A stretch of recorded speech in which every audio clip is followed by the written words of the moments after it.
الله الرحمن الرحيم تبارك الذي بيده الملك وهو على كل شيء قدير الذي خلق الموت والحياة ليبلوكم أيكم أحسن عملا وهو العزيز الغفور الذي خلق 7 سماوات طباقا ما ترى في خلق الرحمن من تفاوت ارجع البصر هل ترى من فطور ثم ارجع البصر كرتين ينقلب إليك البصر خاسئا وهو حسير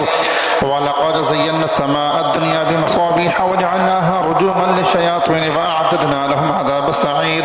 وللذين كفروا بربهم عذاب جهنم وبئس المصير إذا ألقوا فيها سمعوا لها شهيقا وهي تفور تكاد تميز من الغيظ كلما ألقي فيها فوج سألهم خزنتها ألم يأتهم نذير قالوا بلى قد جاءنا نذير فكذبنا وقلنا ما نزل الله من شيء إن أنتم إلا في ضلال كبير وقالوا لو كنا نسمع أو نعقل ما كنا في أصحاب السعير فاعترفوا بذنبهم فسحقا لأصحاب السعير إن الذين يخشون ربهم بالغيب لهم مغفرة وأجر كبير وأسروا قولكم أو اجهروا به إنه عليم بذات الصدور ألا يعلم من خلق وهو اللطيف الخبير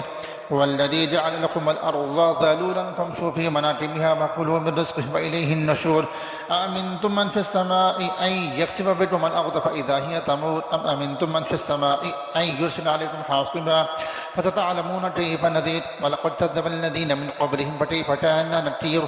أولم يروا إلى الطير فوقهم صافات ويقبض ما يمسكهن إلا الرحمن إنه بكل شيء بصير أمن هذا الذي هو جند لكم ينصركم من دون الرحمن إن الكافرون إلا في غرور أمن هذا الذي يرزقكم إن أمسك رزقه بل لجوا في عتب ونفور فمن يمشي مكبا على وجهه أهدى أمن يمشي سويا على صراط مستقيم قل هو الذي أنشأكم وجعل لكم السمع والأبصار والأفئدة قليلا ما تشكرون قل هو الذي ذرأكم في الأرض وإليه تحشرون ويقولون متى هذا الوعد إن كنتم صادقين قل إنما العلم عند الله وإنما أنا نذير مبين فلما رأوه زلفة سيئت وجوه الذين كفروا وقيل هذا الذي كنتم به تدعون قل أرأيتم إن أهلكني الله ومن معي رحمنا فمن يجير الكافرين من عذاب أليم قل هو الرحمن آمنا به وعليه توكلنا فستعلمون من هو في ضلال مبين قل أرأيتم إن أصبح ماؤكم غورا فمن يأتيكم بماء معين